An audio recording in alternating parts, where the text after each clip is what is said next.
Mr. Deputy Governor, I didn't recognize you when you flew up the stairs. I had to look again to ask myself if it was you. Thank you for being here, and thank you for spending the afternoon with us. I will skip the protocol. I have only 20 minutes. I do have a presentation that I've shared with the team, but I was certain that that's not the best way to share the story that I would like to share. The question that we're asking is, how do we build resilience for the digitization journey ahead of us?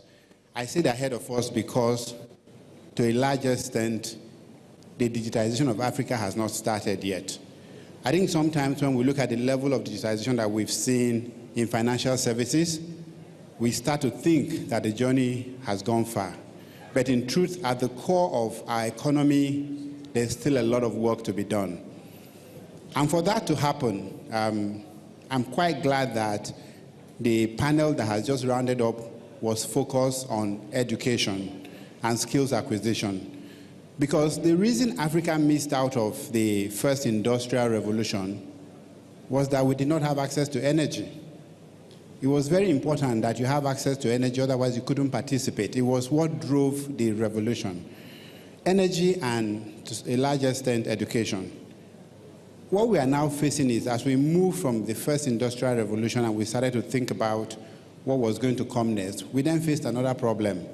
We also do not have access to infrastructure, because you cannot digitize without infrastructure. Let's understand that the objective of digitization is to amplify, is to take what you have, make it far more efficient, make you more productive. So let's not forget that the African digitization journey is just beginning, and the fact that we have a few bright spots, we should not forget the core infrastructure required. But today, what I'm supposed to speak to is, how do you create resilience in the talent pool for digitization? But I think when we're talking about digitization, we make one fundamental mistake. We think it is what happens when you bring technical talent and you put them in a room and then they digitize. But the truth is that every digitization journey must start with the end user. It doesn't matter how brilliant your digital idea is, if the end user is not open to the idea, if they are not willing to access, if they don't have the capacity to access the final product, you have already failed. You can do an excellent job of building platform and ecosystems. The end user will simply not move. And so my thought process is, how do you get the end user on board before you go into the business of all of the other talents that are required? And that has got to be through storytelling. In other words, long before you put a device in front of someone to start to transact or to carry out their day-to-day activities or to work digitally, you have to tell a story that make them see part of what you have seen, why you think that their life can be transformed through digitization.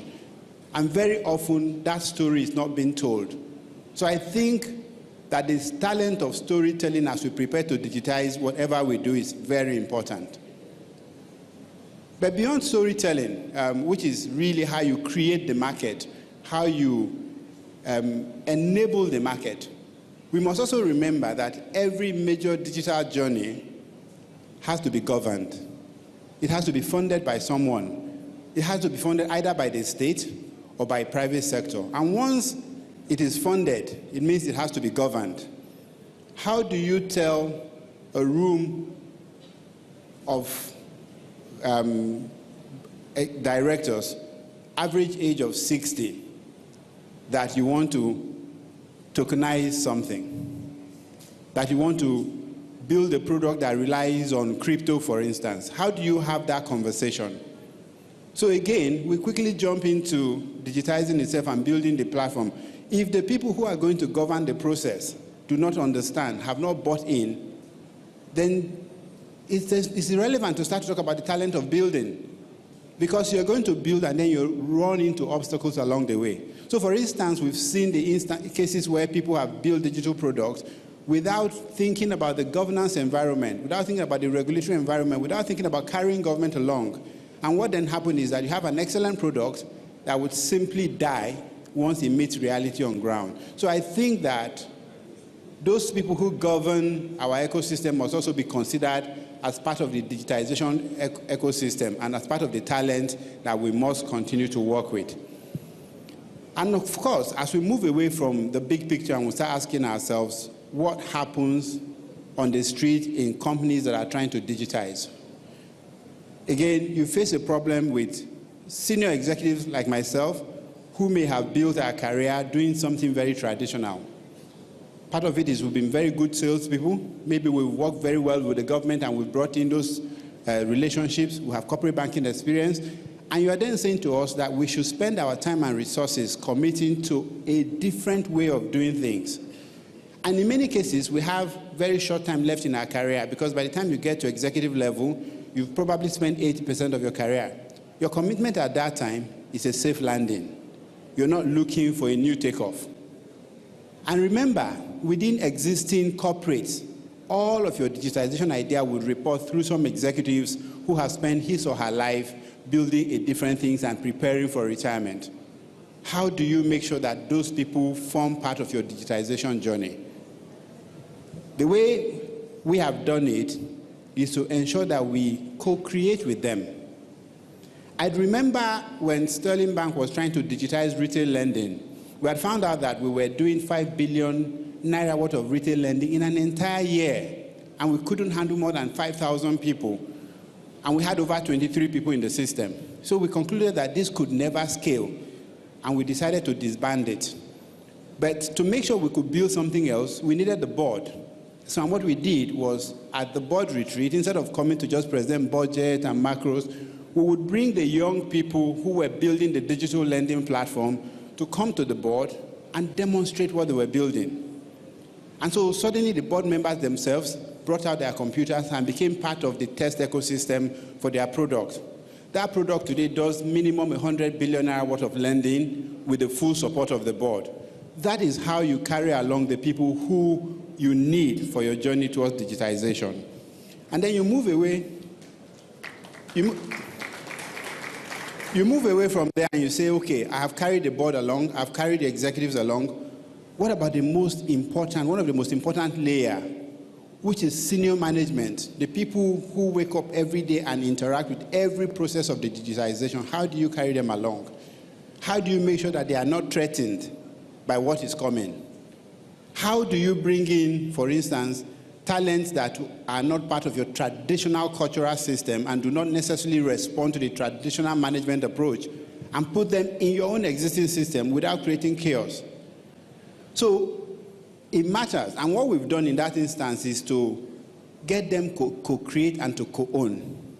Co-create meaning that while the idea is still fresh, get them to become the sponsors of the idea. And to co-own, meaning that whatever outcome is going to come out of digitization, make sure it ties into their own reward system. Now, let me go to what most of you hopefully want to talk about, which is the actual talent itself, the technical talent in the digital space. There are at least 3 different stories that we should be mindful of. The first story is that the digital talent or the technical talent in the digital space is one of the most globalized talents ever in human history. And the reason for that is, prior to now, you could use your border controls as a way to control how talent is priced in your system. And so, for instance, there's some element of wage control in every system using the border control, using the visa system. And so you couldn't physically go and become a doctor in the United Kingdom unless somebody let you in. And so you could control that. Similar to global outsourcing, the talent in the tech space has been freed. It has been released of that burden of physical movement. And this is fundamental because you need to see the wage differential across the world to understand how a young man living in Ibadan earning $400 a month is about 20% of the cost of a similar person doing the same job, even in Poland. And suddenly companies have no choice but to begin to access talent globally. What that means is that if you are in Nigeria today, you are not competing necessarily against the next company in Nigeria anymore. Suddenly you are competing against companies from all over the world. And your thinking has to change. And one of the panelists said something that you cannot dictate where talent goes. And it's absolutely correct. You cannot. What you can do, however, is to figure out what talent respond to. And I'll give you a couple of examples of what talent respond to. The first one is that if you are looking for tech talent in the digital space, they don't respond to suit and tie. I've not yet met any one of them who happily wears a suit and tie. And so if your culture is that people must wear suit and tie to the office, you've already lost the first match. Secondly, they don't respond to what you call a career path.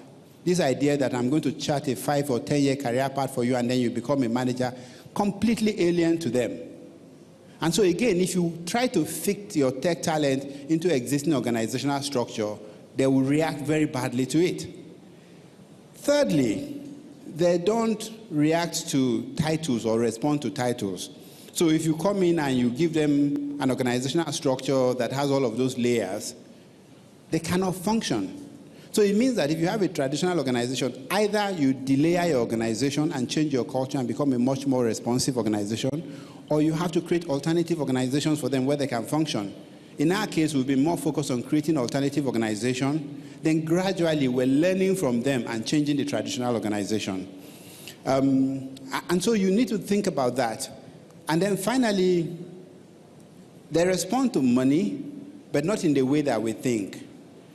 They respond to reward system that can be tied to the work that they do. At the ultimate end of that is they want to be part of whatever they are creating, right? So that's why you see the founders ecosystem is very aggressive. If you find a model that allows them to build for you, but also become part of what they've founded and they have a chance for an upside, you have a far higher chance of retaining them. But the solution to our problem is not to retain the talent that we have, because irrespective of what you do, the mobility is a given and they will move. The solution is to create far more talent than we need. The solution for us today in Africa is to create far more talent than we need. I'm not one of those that is concerned about JAPA. Not at all. My concern around JAPA is that a lot of people are ill-prepared for the life they are going for, and they're running into trouble, and it should matter to us because they are our citizens. My solution is to see JAPA as the greatest opportunity Africa has ever had to export its most valuable talent. The greatest opportunity, the first time that you cannot be stopped with visa, you cannot be stopped with they have all kinds of standards, organizations that will rate your product and you cannot export them. They have all kinds of trade restrictions. But when it comes to talent, it is impossible for anybody to stop us. And if we are graduating over 400,000 and we're only able to employ 200,000 today, the conversion rate for graduates has become 50%. We need to focus on making sure that those other 200,000 every year are able to access opportunity globally without leaving our continent. And so what we have done, and it's probably best to share from experience, is that we are creating tech hub across the country. Because first and foremost, the talent is highly distributed. And you don't want to pull all of them into one place because then you create a different problem with infrastructure. The second thing we're doing is supporting organizations like Nextford, for instance. We are one of their partners. Like Decagon, Old School. We're supporting organizations that can take this talent from graduation and anywhere between 6 to 18 months turn them into people who become globally, are able to access the global opportunities and immediately become employable. I think the biggest chance for us is to look at this large unemployment pool who already have some basic education and ramp them up and grow them and make them part of the tech ecosystem or the tech workforce. And so I round up by saying we have an opportunity of a lifetime. I also believe that it is one opportunity where the government may help, but the government cannot be the one to fill this gap. And the reason is when we say education is an investment, and we know it is, then we should expect a payback from education. One of the problems is when you make education free, you almost eliminate the need for people to work towards being able to pay back what is invested in them. This part of the education value chain, government should help clear the path with policies, but the private sector should fund it. And we have been very successful in funding this. My first attempt at funding this was when we worked with Decagon and we funded 40 people. At that time, it sounded very expensive. We paid 80 million naira to train 40 people. All 40 of them were employed within 30 days of graduating, all 40 of them. And on the average, their income went up by 400%. So if somebody's income is going to go up by 400%, then that is a viable person to fund. It doesn't rely on government to give them the money to get that education anymore. And finally, we cannot build enough infrastructure to train the millions of people that need to be trained.